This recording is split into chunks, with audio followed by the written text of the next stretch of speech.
everyone. We are here for the true crime segment of our podcast. And I am welcomed by my nephew, my pride and joy, Carter Austin.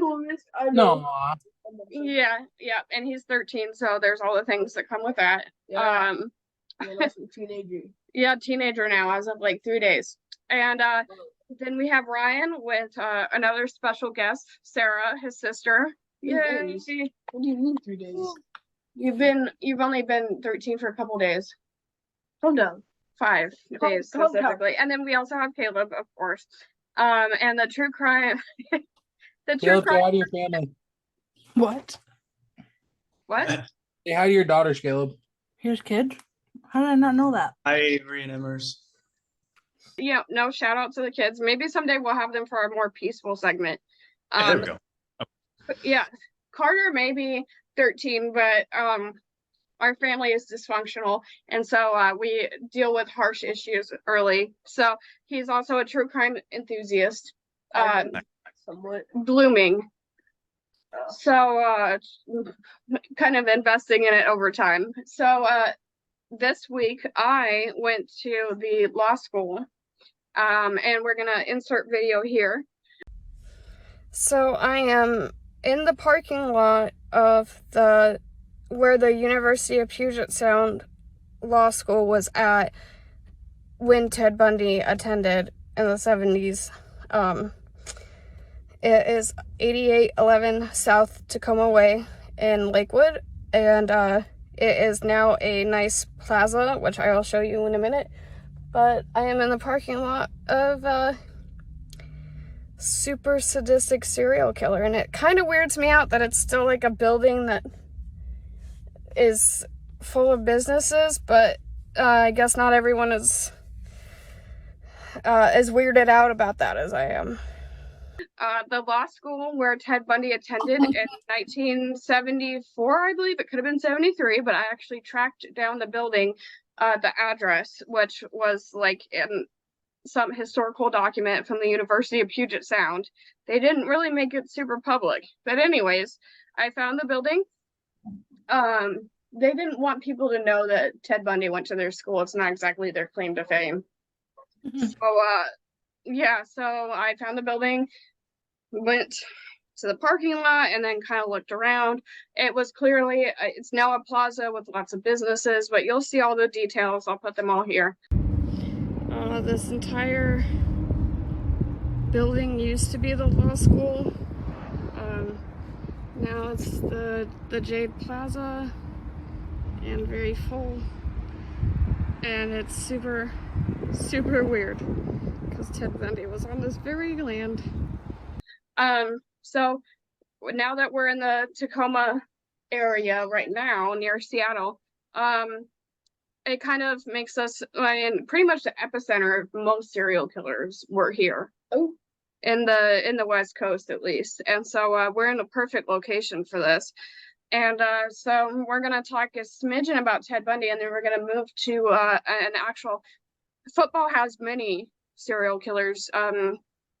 4 that I've heavily researched, but there's more. And so we're going to discuss the Sunday morning slasher real quick.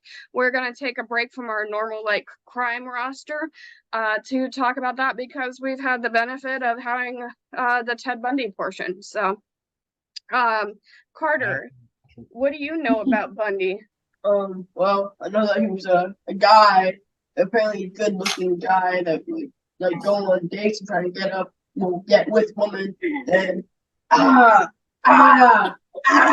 Yeah, that's This is already the best true crime ever.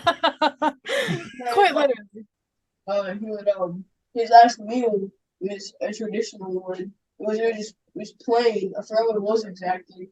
It was like toast, steak, something, just really plain. okay. Can I get a Pepsi?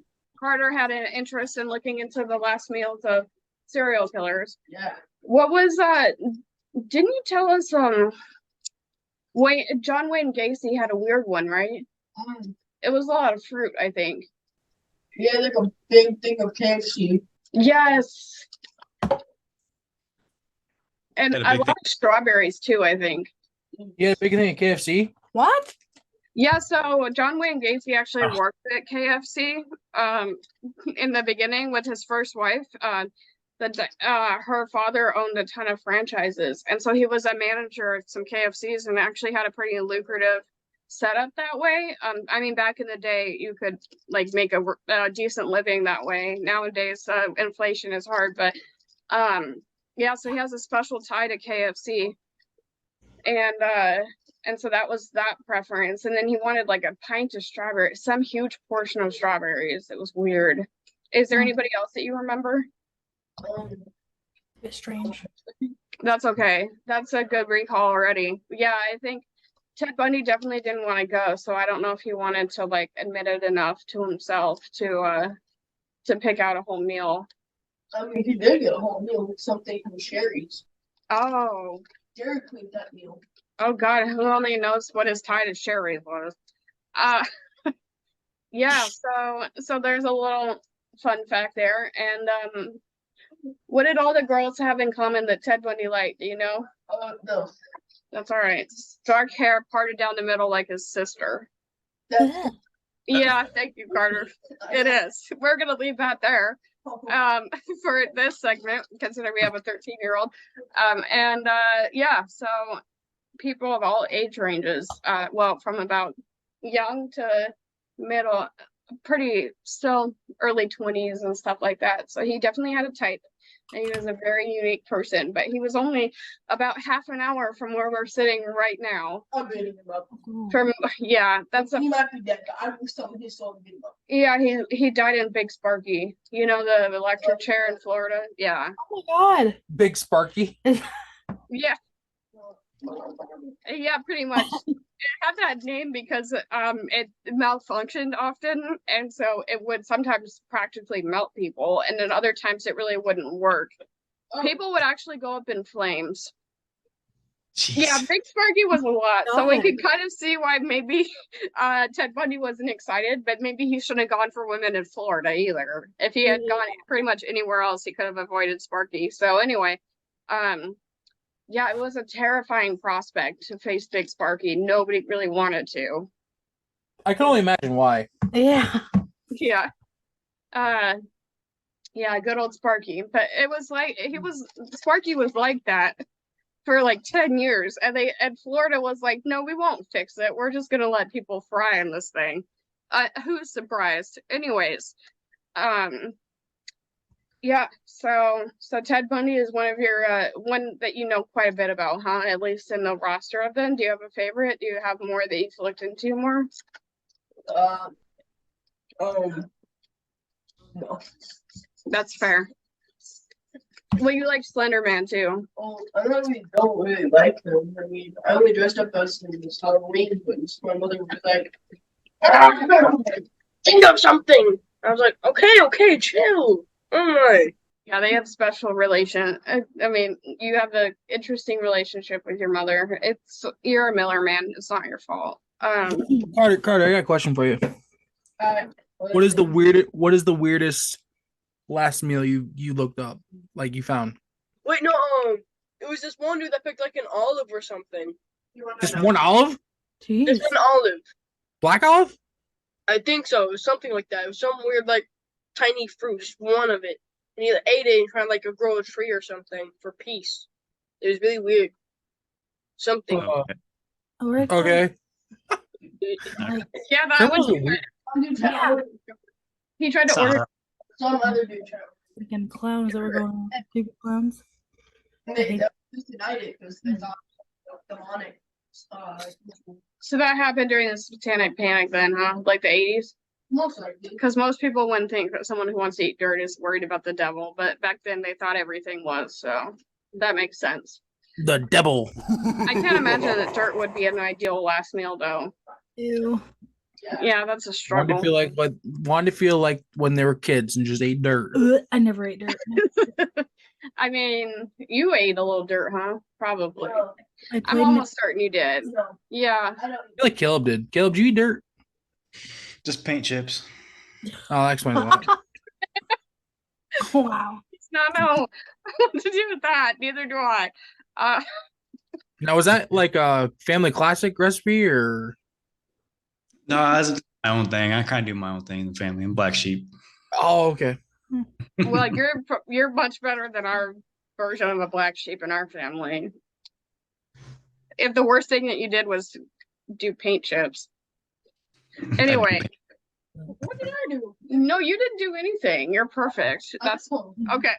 Not the problem. really. We always have room for improvement, but yes. Uh, Yeah, so we might catch a little bit more Ted Bundy stuff around here because he was born and raised here and went to school here and then also at in Seattle. So might catch another venue or two where it was weird to have my car parked with where the murder mobile was parked at one point, the tan bug. But you know, you don't want to think about that too long or you won't sleep tonight. So there's that. So if we're gonna talk about the Sunday morning slasher, he was Ashling. no, it was I promise the Sunday morning slasher. He was a college football player. So he was at Lane University, which I believe is in Tennessee, for several months. But then he got tied to a lot of crimes there, so they told him to leave. Because there were some like ladies who were no longer living, and they were kind of thinking it was him. And then he got a scholarship to another school, I believe in Memphis, but I don't know, it was Michigan, but he didn't end up going there either, because he was busy with his side gig. Uh-oh. Yes. So he was so good at playing football that even though his grades were really, really low, which we do not like that. What does that mean? So if we have he had like a 2 point something, and so his football skills were so good that like colleges were still going to consider him even though his grades were so low, and that's difficult because even scholarships want you to have decent grades in high school. So his name was Coral Watts. It was actually Carl, but because he was from the South, it sounded like he was saying Coral. Yeah. Coral. So he wanted, when he moved to the North, he still wanted everybody to call him Coral. Coral.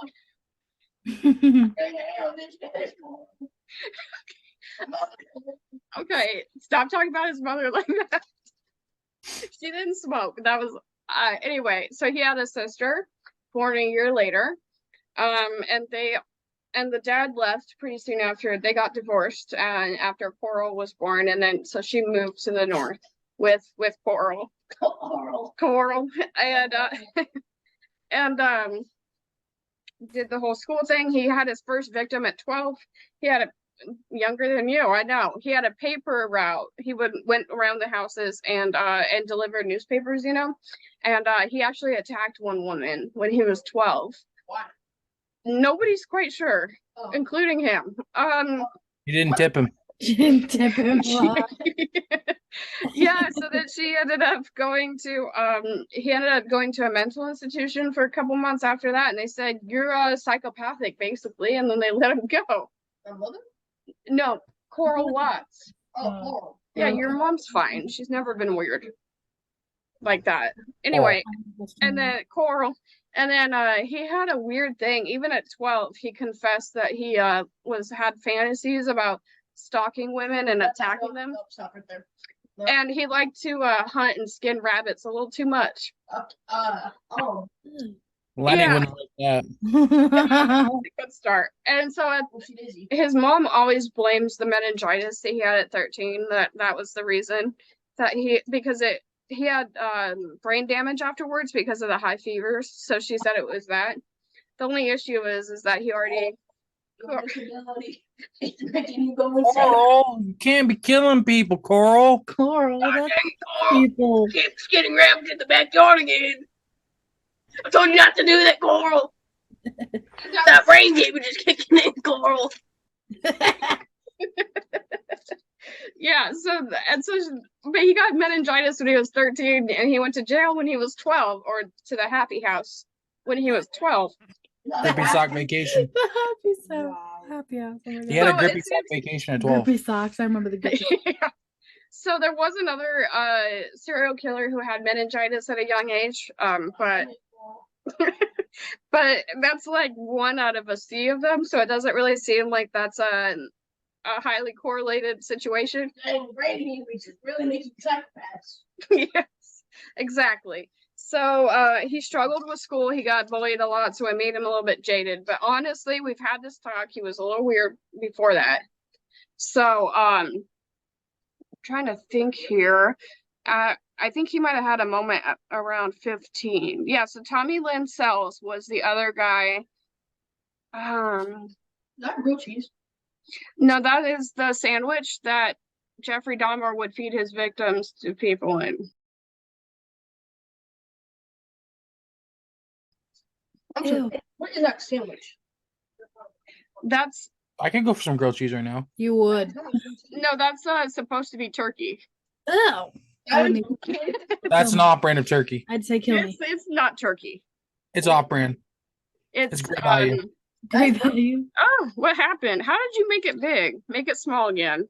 Okay. Yeah, that was Jeffrey Dahmer allegedly maybe had some sandwiches with a different kind of meat. He cooked them in the freaking air. Carter, you didn't hear what I said, did you, Carter? No, I didn't. Okay, good. What did he say? I don't know. I didn't hear it either.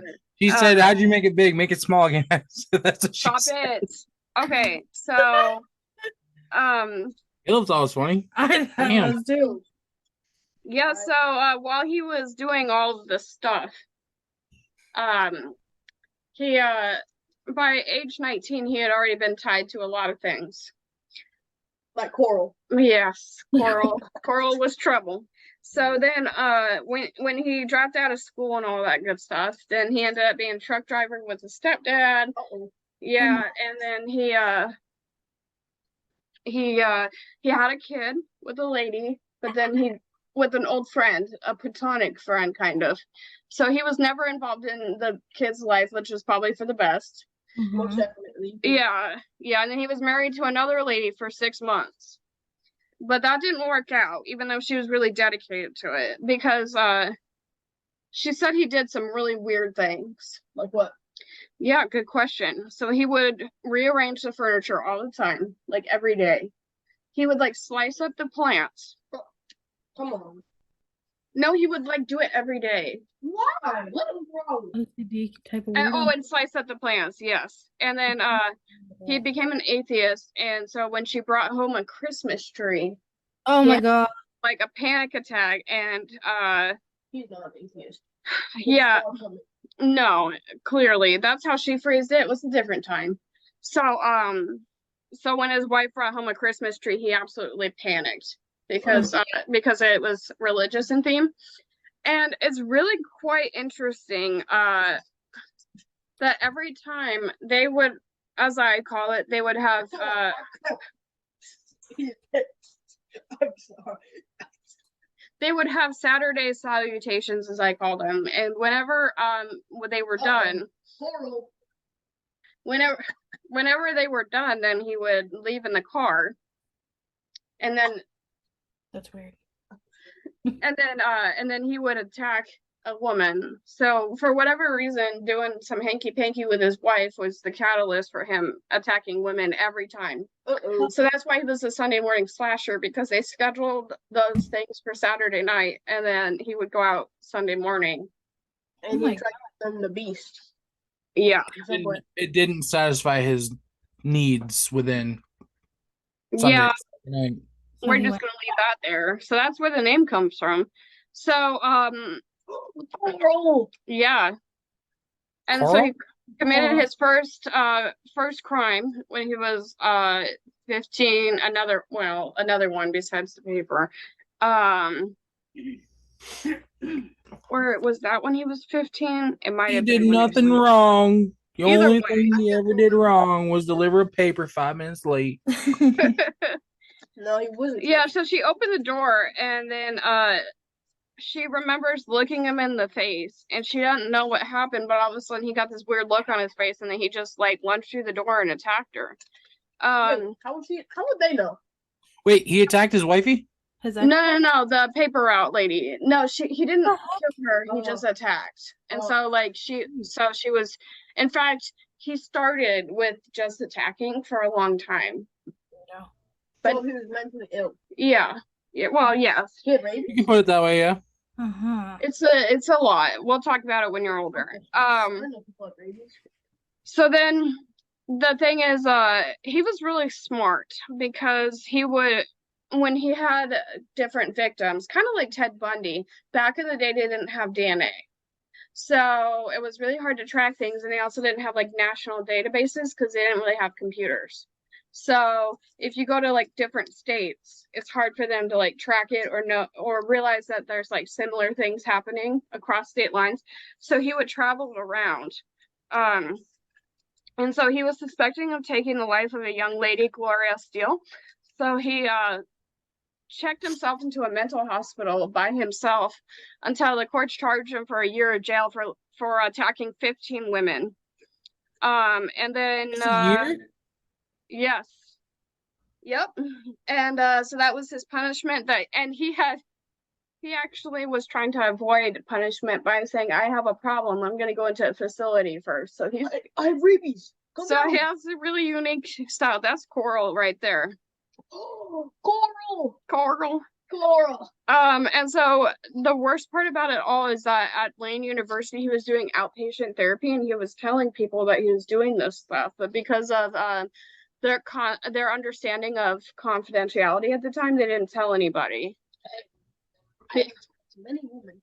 And so nowadays, you're supposed to say if you're a threat to yourself or others, they'll tell people. But this time they kept it quiet. But if they had told people, it might have saved a ton of lives. So, yeah. So he murdered some. He just attacked others, and he did other things to other ladies too, if you know what I mean. Oh. Yeah. So anyway, he hated ladies. So that's why he did all this. He hated women. Most serial killers do. What did ladies do? He said that they were evil incarnate. Women were. The lady mamas are not the evil incarnate. Uh-huh. Yeah. People with rabies are the evil incarnate. I guess the women in his family were tied to a death of his uncle when he was young. Oh. They were never able to like substantiate that like legally. So he felt like all the women in his family were evil. And so then that's as far as we can understand as to why he hated women. It's just like, you killed my uncle. Yeah. We don't actually know what that happened. It was a really weird energy. And he always said that all the women he attacked had evil eyes. But he had so many, it's hard to imagine what that even means or what he meant by that. But anyway, a lot of serial killers hated their mom, like most of them. So that's pretty normal. Or women. Anyway, so Watt's victims were all white women between 14 and 44. And he'd used a lot of different techniques, which makes it harder because, you know, there's certain people where they do the same things each time. So they kind of get an MO, you know, but he varied it up.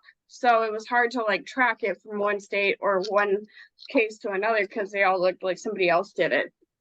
So at that, and then moving around a lot was the reason. And they didn't have he didn't have DNA, of course. So he was on the prowl for 7 to 8 years, which is a long time, even back then. I mean, they would go longer than they do now, but it was still a long time. When they asked him to be specific about how many women he killed, he said there wasn't enough fingers and toes in the room to count them, and there was 5 people in the room.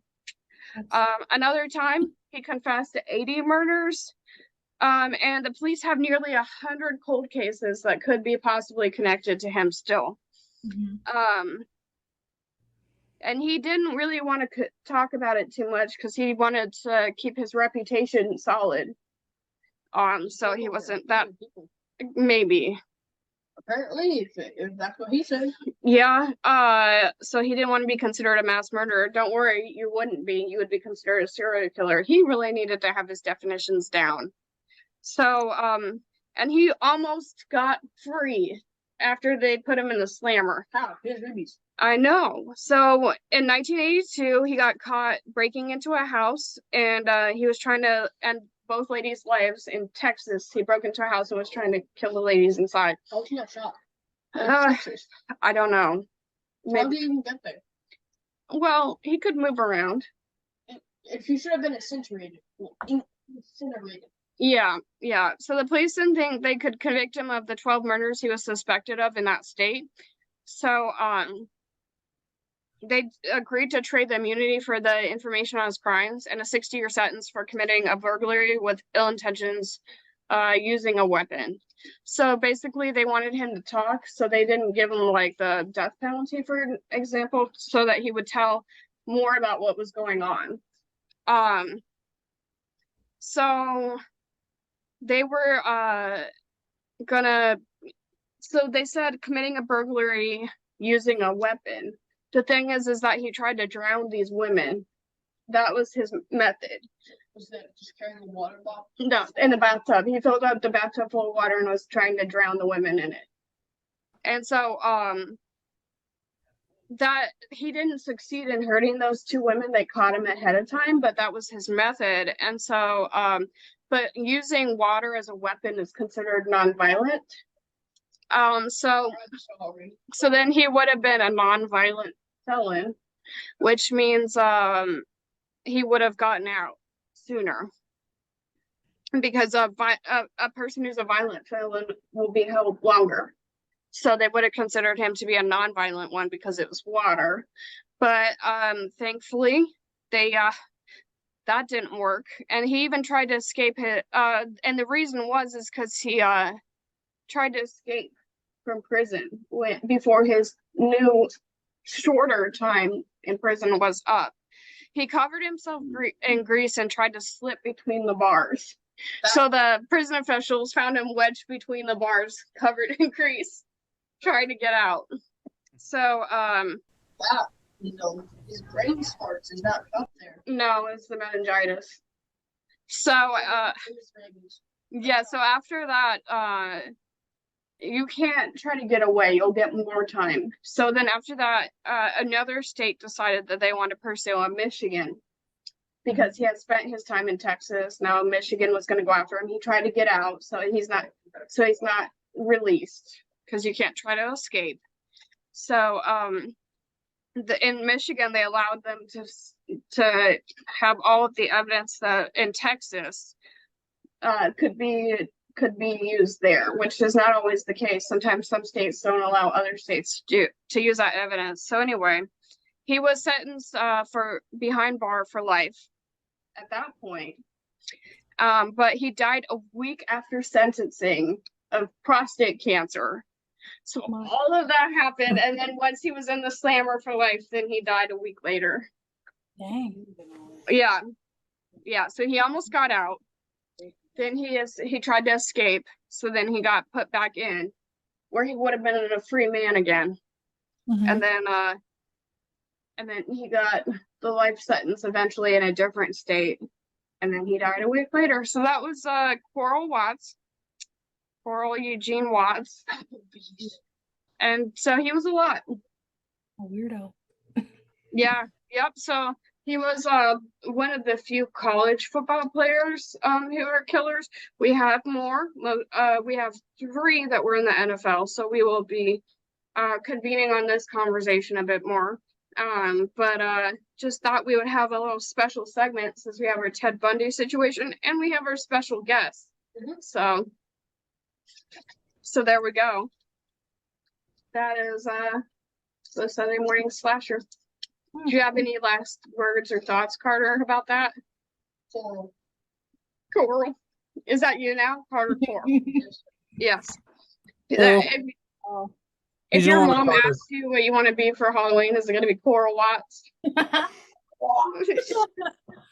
Prostate not included. Yeah, and your mother is going to be really confused, and you're going to have to tell her who that is. That was Some serial killer dude, Titus. brain damage. Yeah. Who skinned rabbits in his backyard, and That's a great first sign, by the way. Attacking women for no reason. Misdelivering newspapers not on time. Yeah. he didn't get paid the 1 penny he got. Well, he deserved. Mm. There's one case that was really creepy. It was the Idaho murders or whatever. That guy was weird. Well, say it. What are you talking about? Idaho murders. It was Talking weird. about Brian Kohlberger? Yes. Yeah. What's it do with the hamburger last night? Brian Kohlberger. Do you know about him? Because he did the Idaho murders, which is like Yeah. one state over. Two. The 4 students, college students. Oh, Random reason. Hamburger Man? Yeah, do you actually know about him, or are you just saying that? No, okay. I'm just kidding. Well, he's not. He's still in the court system, so he hasn't been found guilty yet. But Oh, so, yeah, we don't know if he's guilty yet. Oh. So whenever somebody does something, that's why we have a trial, because they're presumed innocent until we have evidence that they're not. That's we- only by the court system, not by the public. Yeah, Mhm. so we are allowed to think whatever we want, but technically we don't have all of the evidence yet. So although it looks really bad for him, we'll have to wait. he said his last name speaks for himself. Hamburgers, you like those hamburgers? Exactly. His brother's the hamburglar. He's the murderer. Yeah. The Cookie Monster. That's me. Yep. This is like really good. Yeah, those are good. Back away. I'm not trying to eat those. You're the one who's coughing and sneezing. Anyways, I'm not even sneezing. I'm sneezing because I was sneezing. is that your final thought? All Hamburger. right. Hamburger. Yeah, hamburger, cookies and hamburgers. Okay. Mhm. Anybody else, or are we good to tie this one up? I think we're good. I Oh, think that's we're all probably not a set. good analogy with when it comes to coral. Oh, Yeah, you shouldn't tie things up. No, Put a bow on it. people's Put 'em on. necks. What? Put a bow on it. A ribbon. Yeah, basically. It's a good true crime. Yeah. Finish it Be up. sure to check Julie's shorts out on YouTube. It's Oh, Miller roasting Crime. I'm also on Twitter. you are. Yeah, it's called It's Miller Crime. It's Miller Crime. Yeah, because that's funny. If you're like old, it's only funny if you're old. Okay. Both like us. Oh my gosh, yeah. Stop talking about his hair like that. We had this talk. Okay. Actually, he was homeless. And Caleb, anything from you? You're welcome. Good to go. All Good right. to go. All Caleb right. just wants his food. Yeah. Next week we will reconvene. Thank you, everybody. Appreciate all of our special guests. Cut, print, check the tape. Moving on. Have a great week. Coral. Coral. All right. Bye. Coral. Coral. Yep.